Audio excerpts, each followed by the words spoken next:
ఏంటి ఇంకా ఇక్కడ ఫోన్ నొక్కుంటూ కూర్చున్నావు? చూడు, ఇదే మంచి ఛాన్స్. బయట మీ అమ్మ మీ అన్న కూర్చొని ఉన్నారు. రాత్రి మాట్లాడిందంతా గుర్తుంది కదా, వెళ్ళి మాట్లాడు పో. ఇప్పుడు అవసరమా? అవును అవసరమే, మూసుకొని వెళ్ళి మాట్లాడు పో. నానా చెప్పమ్మా. సరుకులు అయిపోయినాయి, రేపు అన్నీ తీసుకొచ్చాయి. సరే అమ్మా. అన్నా, మీతో కొంచెం మాట్లాడాలి. చెప్పరా? అమ్మా నీతో కూడా. సరే నాన్న, కూర్చో మాట్లాడదాం.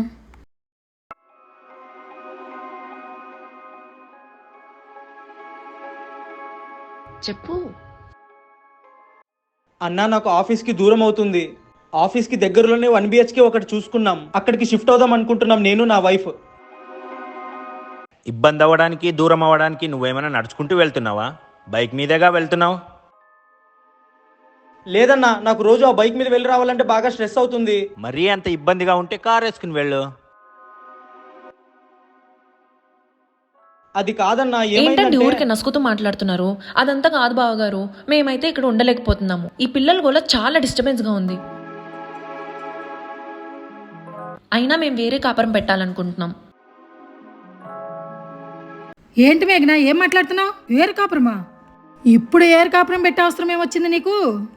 అయినా పిల్లలు బయట వాళ్ళు ఎవరు లేరే, మన ఇంటి పిల్లలే కదా. అదే డిస్టర్బెన్స్ లా అనిపిస్తుందా నీకు? మన పిల్లలు కాదు, నీ పెద్ద కొడుకు పిల్లలు. అయినా ఆవిడ గారికి పొద్దున్న లేవగానే ఆ కిచెన్ వాళ్ళ పిల్లలతోనే సరిపోతుంది. ప్రతిదానికి నువ్వేమో నన్నే పిలుస్తావు. నీ చాకరీ చేయలేక నేను వస్తున్నా. మీరు ఆగండే. అదేంటి మేఘనా, నువ్వేం బయట వాళ్ళకి చేయట్లేదు కదా, అమ్మకే కదా. అమ్మనే, కానీ నీకమ్మ, నాకు కాదు. అదంతా కాదన్నా, ఈ గొడవలన్నీ మాకొద్దు. మేమైతే బయట ఉంటాం ఇంకా. అరే చిన్నోడా, ఆ పిల్లకంటే బుద్ధి లేదు, నీ బుద్ధికేమైందిరా? ఆ పిల్ల తానంటే నువ్వు తన్నానంటావా? ఆ పిల్ల పిలవగానే కొంగు పట్టుకొని వెళ్ళిపోతావా? మరి నా పరిస్థితి ఏంద్రా? మీ ఇద్దరిని చూడకుండా నేను ఉండగలనా? ఇద్దరూ ఎవరికి వాళ్ళు విడిపోతే మరి నేనెలారా బతికేది? మీ ఇద్దరిని చూడకుండా నేను ఒక్క నిమిషం కూడా ఉండలేనురా. ఒక్కసారి అమ్మ మనసు అర్థం చేసుకోనరా. తమ్ముడు, అమ్మ నిన్ను చిన్నప్పటి నుంచి గారాబంగా అల్లరి ముద్దుగా పెంచింది కదరా. నిన్ను చూడకుండా ఉండలేదు. సర్లే అన్న, అమ్మ 1 month నా దగ్గర ఉంటుంది, 1 month నీ దగ్గర ఉంటుంది. సరే. ఏంట్రా ఏం మాట్లాడుతున్నావు? ఇద్దరూ కలిసి వాటాలు వేసుకుంటున్నారా చెరొక నెల చూసుకోవాలని?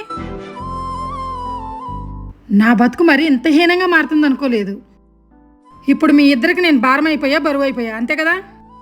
సరే, నా దారి నేను చూసుకుంటా. నేను ఎప్పుడూ మీకు భారంగాను. మీరు బాగుండండి, మీరు బాగుండటమే నాకు కావాలి. నా దారిని నేను వెళ్ళిపోతాను.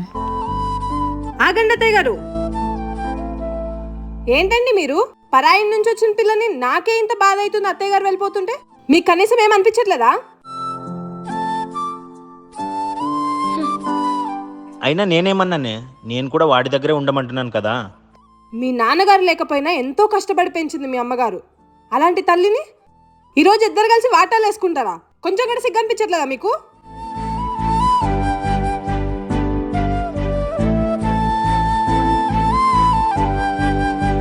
అయినా కన్న తల్లిని వాటాలు వేసుకుంటారా? ఇది చూసి మన పిల్లలు ఏం నేర్చుకోవాలి? అయినా ఈరోజు మీరిద్దరూ మీ తల్లిని వాటా వేసుకున్నట్టే రేపొద్దున మనల్ని కూడా మన పిల్లలు అలానే వాటా వేసుకుంటారు. అప్పుడు ఎలా ఉంటుందో ఒక్కసారి ఆలోచించండి. ఆవిడ గారి మీద అంత ప్రేమ ఉంటే మీరే చూసుకోవచ్చు కదా, మాకెందుకు అంటగడుతున్నారు? చూడు మేఘనా, అత్తయ్య గారిని నేను చూసుకోలేక కాదు. ఆవిడకి వయసులో ఏం కావాలి? తినడానికి ఒక ముద్ద, అందరితో కలిసి ఉన్నామనే ఒక సంతోషం.